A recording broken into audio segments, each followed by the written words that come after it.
The United Nations has reiterated its commitment to assisting Ghana to abolish political vigilantism.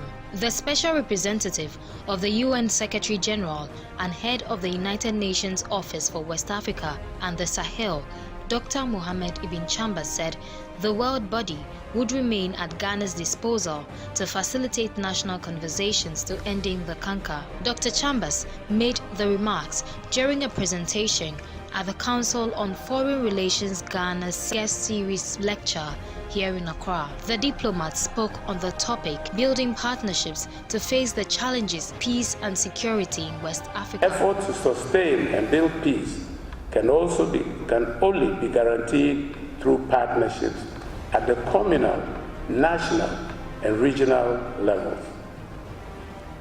The key point is to be made here is that from a human security perspective, ensuring security is beyond the capacity of any individual actor or entity.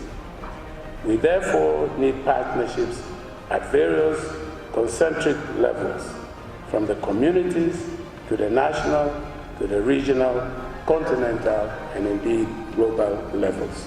He called for national efforts involving multiple partnerships of the government, political parties, security agencies, the judiciary, the media, communities, civil society, traditional and religious leaders to finding lasting solutions to the menace. The Ghana Investment Promotion Center has assured the business community and foreign investors of a quickened process to cataloging the various business regulations in the country. In line with scheduled engagement for strategic partners for the year, the center is organizing the 2019 edition of the Economic Councillors Dialogue for the Trade, Economic, Commercial sections of all foreign embassies, high commissions and consulates in Ghana. Albert Yankee is the director of the Ministry of Foreign Affairs and Regional Integration. The private sector is increasingly assuming a prominent role, and we cannot ignore them. And it is the responsibility of the government institutions to support them, not as a matter of favor, but as a strategic requirement for better cooperation. Cultural engagement is also key to economic cooperation. Without understanding, breaking down the linguistic barriers, resolving governance issues, shared values as with the AU, and then the long-term vision of Ghana, which is the same as what you have in the Sustainable Development Goals. The general political economy, the environment in which we operate, are always. Speaking at the program, Carl Nelson, COO of the GIPC, stated that government is fast-tracking the process to ensure the investment community understands the regulations governing business operations in the country. Looking at immigration laws, technology transfer agreements, and double taxation agreements, I believe will be an interesting opportunity for us to continue in this process of improving the climate for investments, and also especially getting our foreign missions to propagate and educate their various countries and businesses on opportunities in Ghana and the development trends that will make Ghana, or that makes Ghana an interesting place for them to invest. Speaking on the issue of double taxation, Eric Mensah from the Ghana Revenue Authority shares his views on how best Ghanaian businesses can position themselves to compete among their peers. Intended to give investors a stable and predictable tax environment and to encourage investment, which in turn facilitates the transfer of skills and technology, and also to develop a closer relationship between the tax authorities and business. The Economic Councillors Dialogue is an annual event organized by the Ghana Investment Promotion Center aimed at creating an opportunity for members of the diplomatic community to dialogue on improving the business investment climate in the country. The 4th Legislature Localized Meeting of the Economic Community of West African States Parliament has taken place in Accra, with a call on member states to harness the numerous funding potential of the public sector through public-private partnerships. First Deputy Speaker of Ghana's Parliament, Joseph Osei Owusu, who performed the official opening on behalf of the Speaker of Parliament, Professor Mike Okoye, described the forum as an excellent example of ECOWAS putting its aims and objectives into practice and creating opportunities to have strategic discussions to empower governments and societies to deal with future challenges. He observed that most African states are unable to raise enough funds to embark on developmental projects and have rather resorted to debt financing, resulting in fiscal deficit with no new options to finance their expenses. In the midst of limited fiscal space among the ECOWAS community, there is a need to leverage public resources with private sector resources and expertise so as to close the infrastructure gap and be able to deliver efficient public infrastructure and services. This can potentially free up government resources for other equally important uses and reduce the debt stock, which has repercussions on the management of the economy. Speaker of ECOWAS Parliament, Mustafa Cissé Lo, noted that the delocalized meetings are part of the integral activities of the ECOWAS Parliament where critical issues are discussed. He disclosed that the realization of the common ECOWAS currency has not been finalized due to some challenges in some member countries. PPP, Public-Private Partnership, he said, is critical because it will help meet the growing social and infrastructural needs of member countries. Ghana's Minister of Foreign Affairs and Regional Integration, Shirley Ayokobochi, appealed to all ECOWAS member states to galvanize support for Ghana's bid to host the Secretariat of the African Continental Free Trade Area in Accra.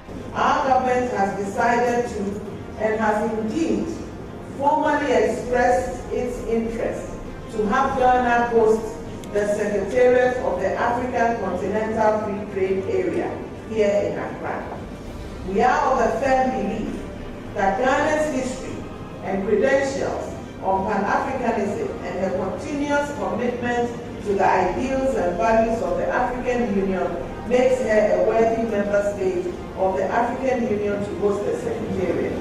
Kwesi Ameya-Otreme is the Member of Parliament for Sunyani East constituency and head of the Ghanaian delegation to ECOWAS.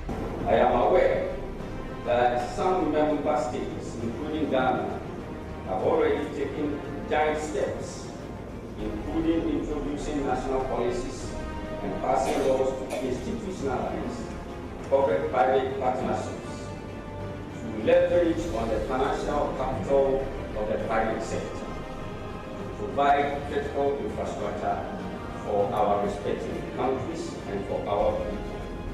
I believe this discussion at this meeting will energize member states to act their efforts at institutionalizing PPP arrangements as a way of increasing the provision of infrastructure for our people in the community. The 5-day meeting in Accra was attended by members of the ECOWAS Parliament on the theme Public-Private Partnership, an alternative source of funding for community programs and projects.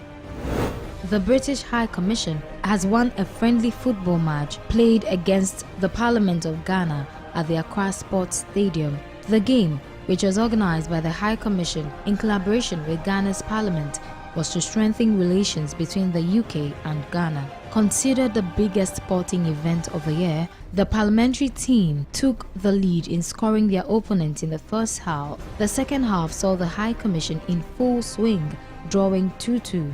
The game saw an extra time of play between the two teams, which led to a 4-2 win on penalties against the legislators. The High Commission Football Club was captained by Simon Westlake, defense advisor, while the parliamentary team was captained by Member of Parliament for the Obuasi East constituency, Dr. Patrick Boachri-Adam. Tell us about this whole initiative. I understand this has been going on for the past 7 years, is that right?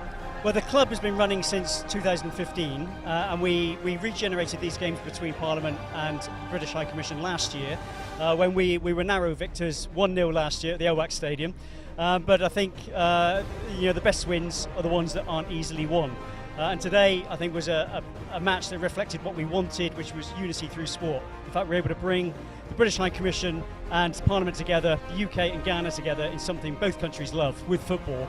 I think was a great medium to bring us all together. But great match, great spirit. I have to pay tribute to our opponents, Parliament, who put out a strong team. They kept us on our toes and, of course, worked hard to come back to make it 2-2 to take us to penalties. And once you go to penalties, all bets are off. So they were very much worthy opponents. Great spirited match. Very pleased to be part of it. Where do we see this going? Oh, it's an annual event, and we are looking at opportunities of inviting other institutions. It's been always between the staff of British High Commission and the staff of Parliamentary Service. And I think it's high time we involve other democratic institutions like Electoral Commission, NCC, to also take part in competitions like this. The Member of Parliament for Takwa and Swayam, George Merkud, who played coach for the parliamentary team, expressed gratitude to the High Commission for the initiative, revealing that the Ghanaian team will be engaging parliaments of other countries through sport for bilateral relations between Ghana and the rest of the world. We need to exercise at all times, so the need to play British High Commission has been very exciting moment to us. It's unfortunate we lost on penalties, but we played very well. We need to do more to keep us also going. So we intend inviting other countries also to come on board. We've played with Benin before. By then I wasn't in Parliament, but it was the 6th Parliament. It is the 7th Parliament, and we are now on recess. We'll be resuming probably in a month's time. When we resume, we're likely to go to Benin to play there, and also move on to South Africa. And Nigeria has shown the interest of coming down to Ghana for us to entertain ourselves. So we're going to use sports as a tool to, in a way, energize us going forward to do our work properly. Then came the evening when both teams gathered at the Mövenpick Hotel for an evening to reflect on the achievements of the season and the presentation of awards to well-deserving players and some staff of the British High Commission. Ian Walker is the British High Commissioner to Ghana. There was a chance to bid for a handful of newly arrived signed football shirts from some of the top flight UK clubs. All proceeds was for charity.